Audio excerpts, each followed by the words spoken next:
30,000 students according to what I read online. Like, there's tons of students, probably even over 40,000, and because of that, I don't know how they do it, but the classes are not small, the classes are huge. I was in classes where there was like 500 students in a freaking hall. Sorry, if you do not come like before the class time, you're not going to get a good spot or something, or if you do not know people that are gonna keep spots for you, you're not gonna get a good spot and things like that. And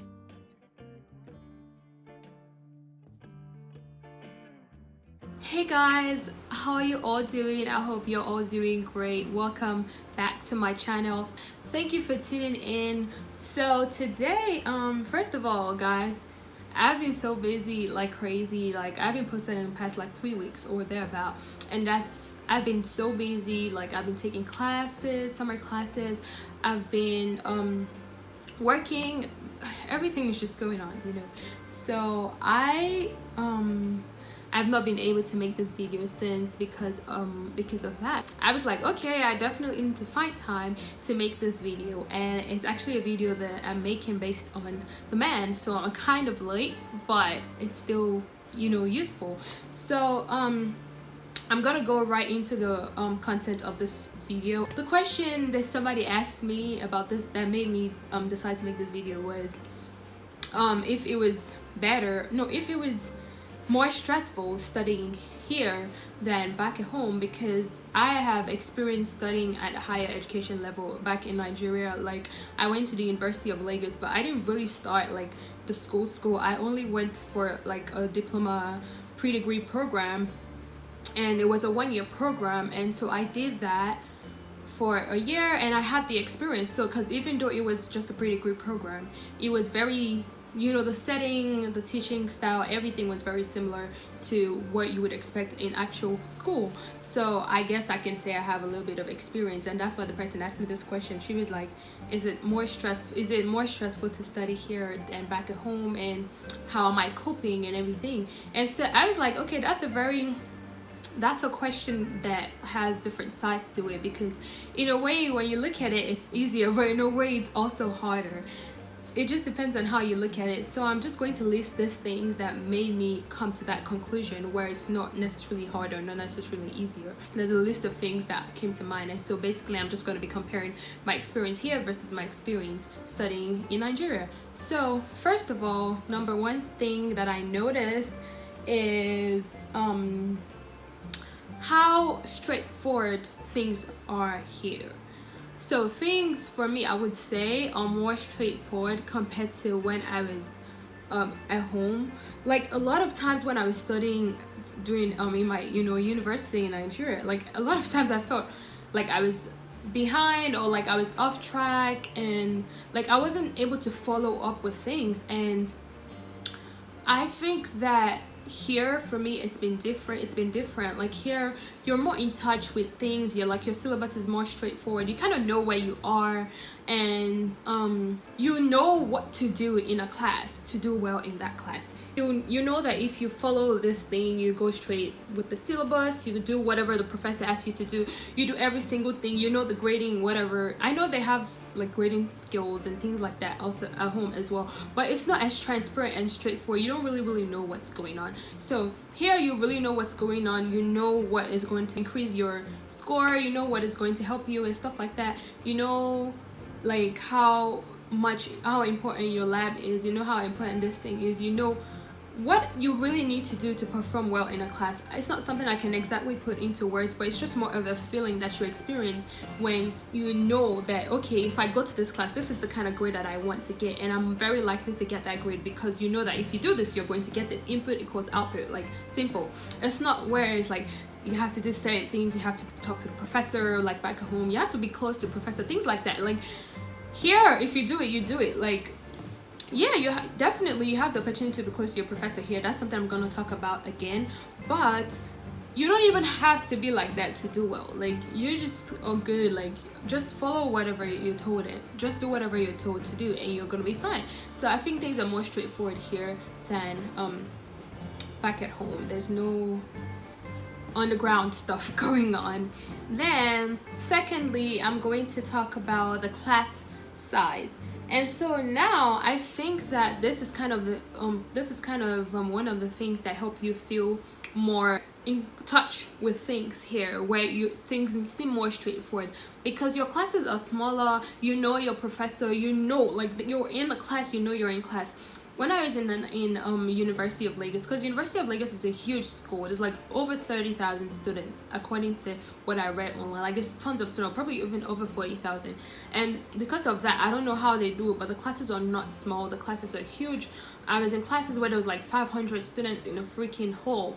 Sorry, if you do not come like before the class time, you're not going to get a good spot or something. Or if you do not know people that are gonna keep spots for you, you're not gonna get a good spot and things like that. And I can't, like, I'm just not wired to survive in that kind of setting. So maybe that's a me thing, because I know there are people in Nigerian universities that are doing very well as well, but I think that they'll have to work extra hard in this context to actually be able to do well, because you have to like make up class on time, like earlier than the normal time, or else you're probably not going to get a good spot to sit. And when you don't get a good spot to sit, you feel like you're not really in the class. Like that's how I felt a lot of times. I didn't even feel like I was going to class.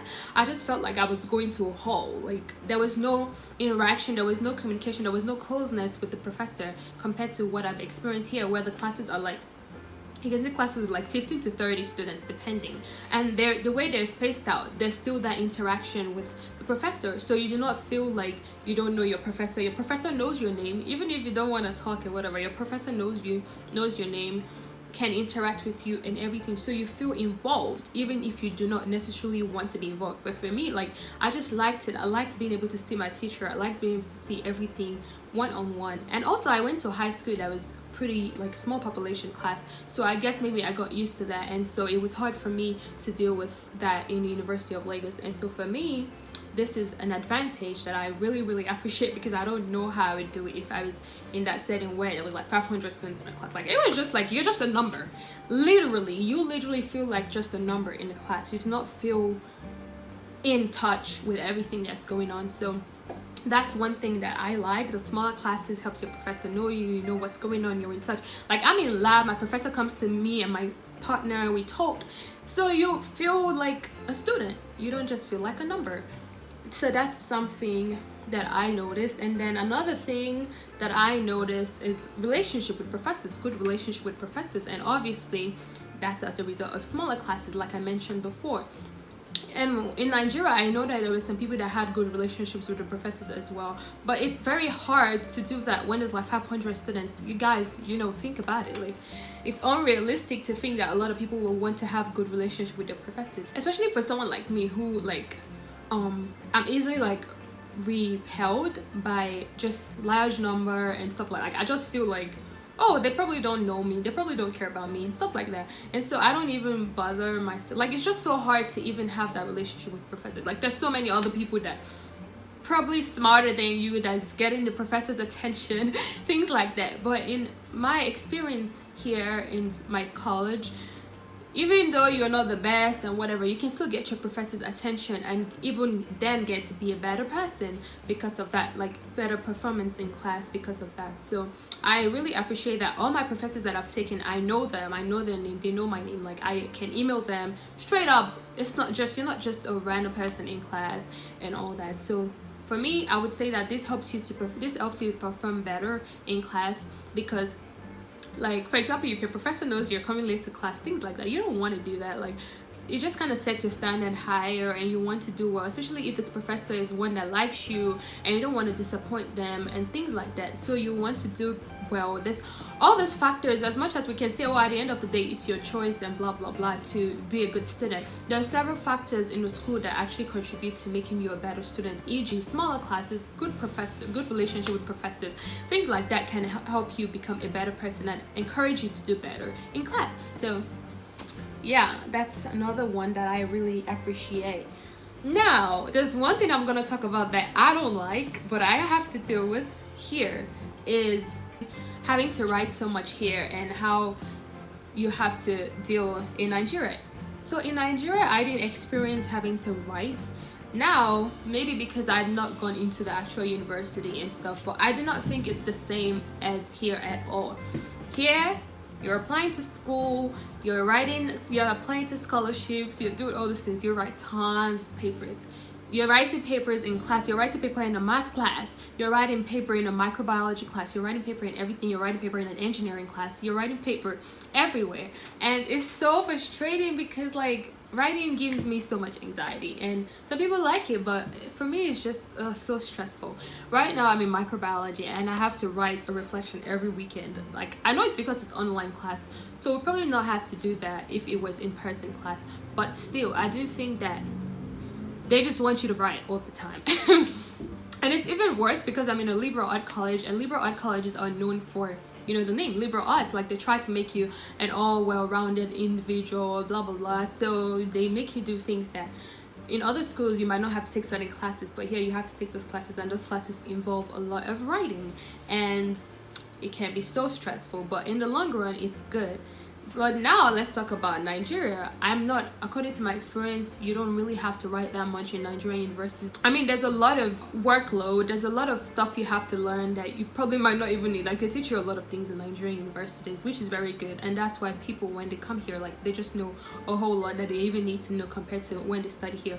But in Nigerian universities, that, like, even though there's a lot of things that you learn, a lot of theory, there's not heavy writing involved in Nigerian stuff. I would say there's a lot of just your academics. How did you perform in your exams? That determines how well you are. So there's really not that lot of opportunity to express yourself in other forms, which is like writing and stuff like that. So there's pros and cons to it depending on the type of individual that you are. If you're someone that just wants to prove yourself by doing an exam and be done with that and just get admission, good, Nigerian universities is for you. But in America, you just don't have you don't just have to be you know, good academically. You have to be good in other ways, like expressing yourself and stuff like that. So depending on the kind of individual you are and what you prefer, you know which is better for you or which is more annoying for you. Then another thing that I noticed between Nigeria and America is the system, the curriculum system. So for example, in Nigeria, when you go to school, first of all, it's even hard to get admitted into a university. Even if you're smart, and now I said you're not going to write no papers, so even if you're smart, you're not writing no papers, you're smart, you get good grades and stuff, it's not a guarantee that you get into the university because it's highly competitive. So you have to try multiple times. Sometimes people take 2 years, 3 years or more to get into college after graduating from high school, not because they're not good enough, but just because there's just so much competition. It's so hard to get in. So in Nigerian university, it's hard to get in the first place. Now, because of that, when you even get in, there's no breaks. Here, if you're overwhelmed by stuff, if something happens to you at home and blah blah blah, you can take a leave of absence and come back and continue from where you stopped, you know, and or you can transfer your credits to another college and things like that. Nigeria, ain't nobody transferring no credit. I've never heard of that. Nobody does that in Nigeria. Like, I don't know if they have cases where maybe you have an emergency, you can explain and maybe you can take a break, but I'm not aware of that because it's, like I said, it's hard to get it in the first place. So they're playing with your position. If you leave, they'll probably give your space to somebody else. So nobody is taking no break, nobody's taking no leave of absence, nobody's transferring to any school. If you leave, you're gonna start again. That's how it is. That's what I'm aware of according to my experience. But here you can take a leave of absence, you can stop, so people can stop and do whatever they want with their life and go back again to college and continue from where they stopped.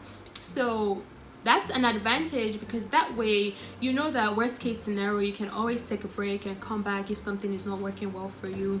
You can always switch your majors easily, things like that. It's not that straightforward back in Nigeria. That's why in Nigeria, from the high school level, people pretty much know what they're trying to study. Like, people make up their mind early on, because when you're going to school, you're applying straight for this major and you're going straight to the point. There's no lot of I want to change my major and things like that. Here you can easily change your major, you can easily switch things, you can easily you can be indecisive up until like you're 30 or whatever. Like, no pressure, just take the classes that you need to take. You're encouraged to explore.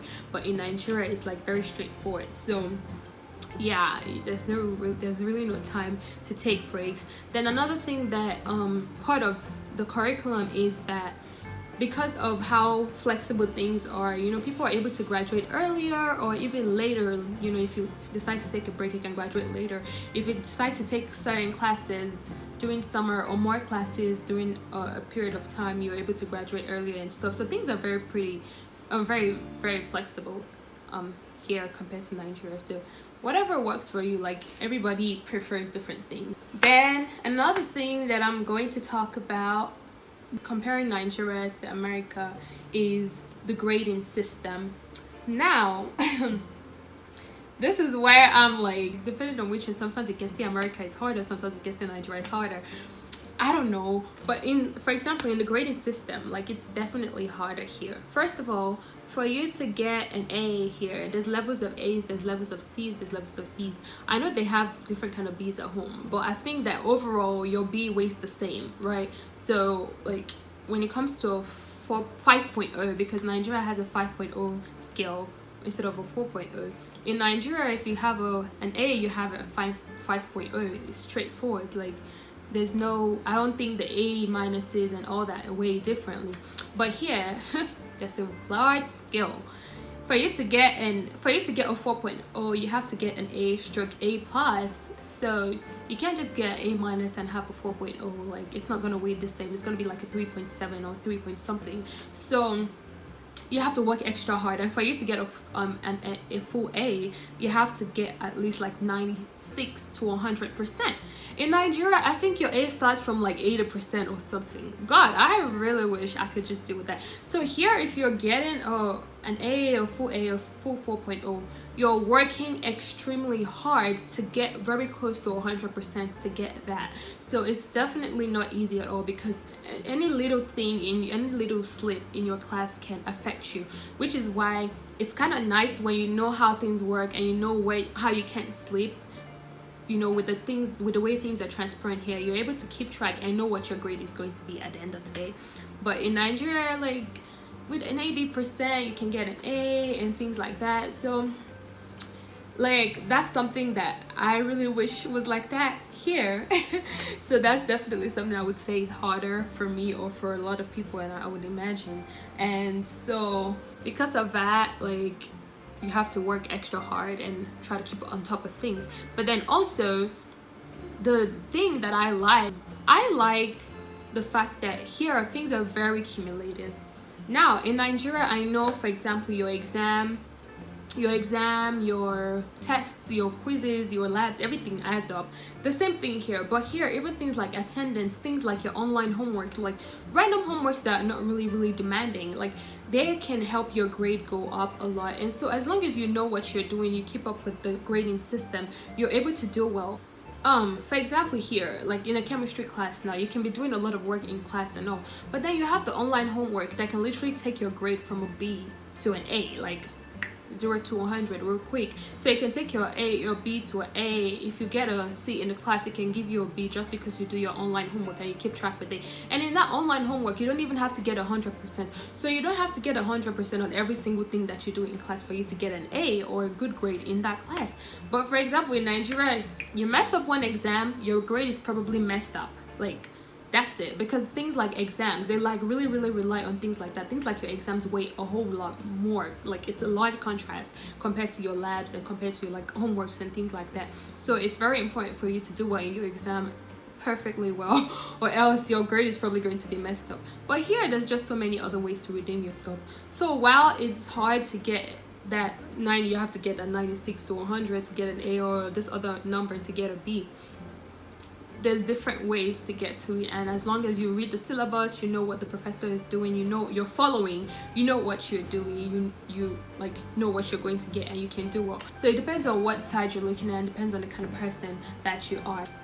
Last thing that I'm going to talk about, I forgot to add this before, but I'm definitely going to talk about this now because I added it later, is accommodations. I really appreciate this. This is very helpful. It's very nice. So basically this is in terms of special needs accommodations, in terms of you studying and performing well in class. So in American universities, according to what I'm aware of, there's a lot of understanding and accommodation for special needs. Say for example you have learning disabilities or whatever. Say for example you have dyslexia, like you can have tests where it takes you more time to do your test, and you know, give you a special room, things like that, that allows you to have the best opportunity available to do well. Say for example, you have a disability where you cannot write your exam in a place where there's a lot of people. Like for example, me, I'm like that. Like I can do it, but for the most part it gives me so much anxiety, and I actually tend to perform less when I'm writing my exam in the general hall. I just tell my professor, like I don't even need to go get a letter from a doctor or anything. I just tell my professor, as long as they're understanding, most people will allow you. They give you a special room, you write your exam. Most professors will probably not be there because they trust you to do the right thing, so they wouldn't even watch you and stuff. So you do your exam, and you're by yourself, and you have the opportunity to perform the way you need to perform, while some would, you know, require you to be supervised depending on the class and depending on professor. So I think that that's very important. There's a lot of understanding in terms of that compared to in Nigeria. I think that people are still, those schools on the government or in general, things in general, they're still trying to have a lot of recognition for people with special needs. And that's why you see some people with special needs don't even go to college, because like it's just so hard for them to even get noticed in the first place, talk less of having accommodations for them in Nigerian universities. So that's one advantage to studying here, because no matter what you have no matter what, you have ADHD, you have dyslexia, you have learning disabilities, you have anxiety, things like that. They tend to be very accommodating and helpful to help you reach your potential.